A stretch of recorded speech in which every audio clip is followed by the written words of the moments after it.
Hey guys, and welcome back to another video. So in this video, what I want to do is update you on what's been going on with my hair. Now, I know in a previous video or two, I stated that my texture has changed, and I wanted to tell you guys what I think happened, and hopefully to help you guys out if you're dealing with any sort of extra shedding, thinning hair, or a texture change. So this video is really going to break down what I think happened, why I think it happened, and what I plan on doing throughout 2017 to rectify the problem. So stay tuned.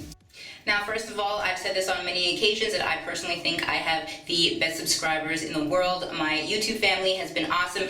One of the things that I want to point out about you is that most of you noticed the texture change before I did. A lot of you are asking if my hair is truly 4C. It didn't look like 4C to you. It looked like one of the 4s, but not 4C. And I was kind of taken back because when I watch my older videos, that is what 4C hair looks like to me. However, moving forward, I didn't really realize that it had changed so much only because I thought that the change was because of the length. I thought that my hair was getting longer, therefore it maybe loosened some of the curl pattern. How wrong I was. The thing is with 4C hair is that it is truly unforgiving, and once you put water in it, it doesn't really matter how long it gets, it is going to go into a tight, coily, curly afro, and I personally have struggled with that afro for many years. So when the texture change happened, I was actually relieved. I started to think, well, you know what, because my hair is getting longer, it's just, you know, so much more manageable now. But I didn't really put all the puzzle pieces together. So firstly, you guys noticed something, and then I noticed, yes, it is more manageable. It doesn't get as dry as easy. It is softer. It retains moisture longer. So I just figured it was a answered prayer. I figured, you know, this is great. This is what happens when you take care of your hair. Magic happens. Well, I was super excited at first, and then the texture change started to become a little bit frustrating. And what I mean by that is that I felt like my hair it was more thin. It didn't look the same. Even after I washed it, when it would go in its afro, the afro looked thinner for some reason. I didn't really know why, but I was still kind of happy with the ease going into the shower. When I put the water on my hair would literally fall onto my shoulders, and I just felt like it was, you know, maybe a give or take. It was great to have easier wash days, but maybe the afro didn't look so good. You know, you're just trying to play around with the two different worlds. One of the reasons why I thought all of it was happening was actually because of diet, health, and stress.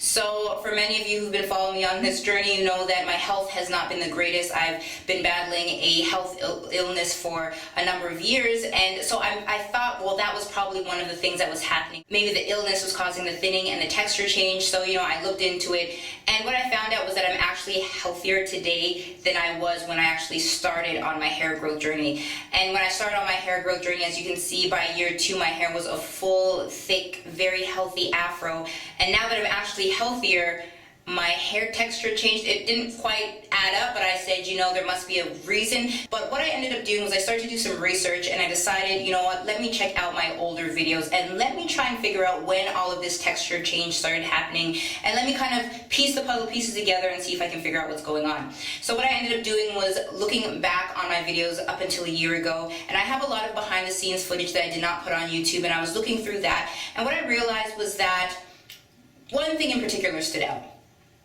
And I was really disappointed, and I was really frustrated, so I decided before I make a YouTube video or before I really speak on this, let me do some research. Let me see if other YouTubers have dealt with this particular issue. From what I realized from looking at YouTuber after YouTuber is that a lot of people did the same thing that I did, and then a year later they're cutting their hair, or they're noticing, you know, my hair is shedding or the texture changed. And a lot of people don't attribute what has happened overall to what we've done, because I'm going to break it down for you. Our hair is technically still healthy. So the one thing that I found out and that I traced back to is that my hair started changing from the moment I put heat in my hair. So I've blow dried my hair only twice on this hair growth journey. I did it 1 month, and then maybe a month later I did it again, and I have never done it since. So it's given me 1 full year. It's been a year since I've put heat on my hair to kind of see what exactly might have happened.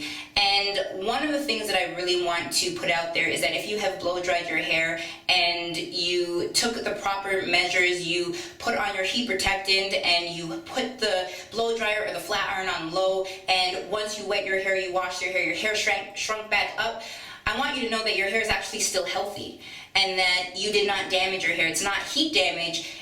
What you did was you actually relaxed the protein bonds in your hair, causing it to be a little bit of a different texture. However, you can remedy losing your hair and dealing with a lot of shedding and breakage by continuing to flat iron your hair on a monthly or bi-monthly basis. So there's actually a YouTuber who I've been following her for years, and I think that she just has the most sweetest personality, and her name is 11MJ's Mommy, and she's been growing her hair from literally nothing to now she's got like mid-back length hair, and it's thick and it's healthy. And one of the reasons why it's thick and healthy is because she didn't flat iron it or blow dry it once and then wait a year or two to do it again. What happens when you wait a year or two to do it again is now there are two different textures, and I'm going to explain that for you. The two different textures that happen when you blow dry your hair and then you have the new growth growing in is very similar to when you perm your hair and now you're trying to transition out of it. Maybe you've heard of this term and maybe you haven't, but there is a line of demarcation. And what that means is, you know, you've permed all your hair, it's all permed, but now you've decided to go natural, so you're growing out your natural hair from the root, and right where your natural hair and that permed hair intersect, you know, this is natural, this is permed, right in this line where it intersects is called the line of demarcation, and that is where two very different textures meet. And once those textures meet, your hair right in that area becomes very fragile, it's easy to be broken off, and therefore, in order for you to rectify that, if you've blow dried your hair, you can just blow dry it, and then once again your hair is going to be all one texture. However, for me, somebody who found it extremely time consuming to blow dry my hair because it was so thick and full, I just didn't want to blow dry my hair again, so I ended up waiting a year. But if I had known a year ago that the whole blow drying thing was why my hair is the way that it is today, I probably might have kept up that process. I probably might have blow dried my hair. However, most people don't even know, because most people don't grow their hair as long as I did after you've blow dried your hair. Let me break it down for you. My hair grows about 5 inches every single year. So right now, from here to about here, you can see that there is more thickness right in this area. I don't know if you can see it. I'm going to show you a different clip, but right here is super thick right in this area, and then as it starts coming down, it becomes a little bit more thinner. I'm going to show you this on a better clip. But if I did not allow my hair to grow for that year, I would not notice the change as obviously as I do today. If you look around my hair, it will be literally from the root down to 5 inches of hair growth will just start to thin. Like you can see the ends are just a lot more thinner, but the root is still super duper thick. So what ends up happening is at that point of demarcation, when you start detangling your hair, when you start playing in it, that line that is super fragile with those two textures, your hair is easily broken off, like I stated, and I noticed that that is where a lot of my hair thinning came from, only because in the root it's super duper thick. Really, I truly believe that a lot of the reason why a lot of us are losing our hair is because we don't blow dry our hair as often. So somebody like 11MJ's Mommy, who has been blow drying her hair on a consistent basis, has reaped the benefits of that. For somebody like me who waited a year before even noticing what was going on, now I'm seeing a complete change in texture. My hair is shedding more so than before, and it's really disappointing.